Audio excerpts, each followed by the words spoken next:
സ്കൂളുകൾക്ക് സമീപമുള്ള ഇത്തരം ആളൊഴിഞ്ഞ ഇടവഴികൾ ശ്രദ്ധിക്കണം. കാരണം സ്കൂൾ തുറന്നു കഴിഞ്ഞാൽ ചില രംഗണ്ണന്മാർ ഈ ഇടവഴികളിലേക്ക് വരും. കുട്ടികളെ ലഹരിക്കണ്ണികളിൽ പെടുത്താനുള്ള ചൂണ്ട അവരുടെ പക്കലുണ്ട്. ലഹരിയുടെ രുചി കാട്ടി എടാ മോനെ എന്ന് അണ്ണന്മാർ ആവേശത്തോടെ വിളിച്ചാൽ ആ കെണിയിൽ പെട്ടുപോകുന്ന ചില കുട്ടികളെങ്കിലുമുണ്ട്. അതുകൊണ്ട് എക്സൈസും ഇത്തവണ ലക്ഷ്യമിടുന്നത് ഈ ഇടവഴികൾ പോലുള്ള ലഹരി സംഘങ്ങളുടെ മാളങ്ങൾ തന്നെയാണ്. കുട്ടികളെ കെണിയിൽപ്പെടുത്താൻ എത്തുന്ന രംഗണ്ണന്മാരെ തുരത്താനുള്ള പദ്ധതി എക്സൈസും തയ്യാറാക്കി കഴിഞ്ഞു. നടപടികൾ സർക്കുലറായി എക്സൈസ് കമ്മീഷണർ ഡെപ്യൂട്ടി കമ്മീഷണർമാർക്ക് നൽകിയിട്ടുണ്ട്.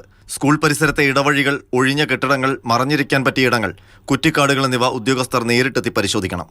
ജൂൺ 1 മുതൽ സ്കൂൾ പരിസരത്ത് പട്രോളിംഗ് നടത്തും. ഇടവഴികളിൽ പ്രത്യേക പട്രോളിംഗ്. സ്കൂൾ പരിസരത്ത് സ്ഥിരമായി ഇരുചക്രവാഹനങ്ങളിലും കാറുകളിലും കറങ്ങി നടക്കുന്ന യുവാക്കളെ നിരീക്ഷണത്തിലാക്കും.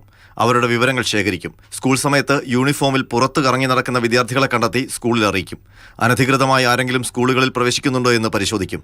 സ്കൂളിൽ നിന്ന് അധ്യാപകരുടെ ശ്രദ്ധയിൽപ്പെടാതെ വിദ്യാർത്ഥികൾക്ക് പുറത്തു പോകാൻ കഴിയുന്ന വഴികളുണ്ടോ എന്ന് നോക്കും. സ്കൂൾ കോമ്പൗണ്ടിൽ ശൂന്യമായ ബാത്റൂമുകൾ, കെട്ടിടങ്ങൾ, ഒളിച്ചിരിക്കാൻ പറ്റിയ ഇടങ്ങൾ എന്നിവയും ശ്രദ്ധിക്കും.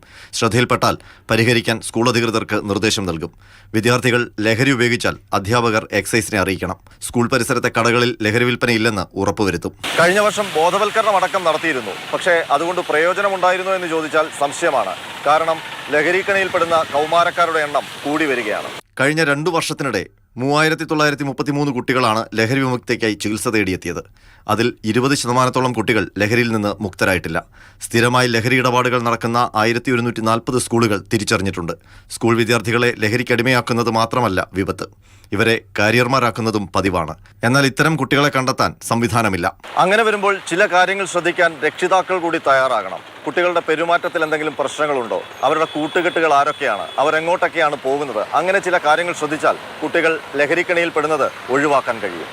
R Ananthakrishnan, Mathrubhumi news, Thiruvananthapuram.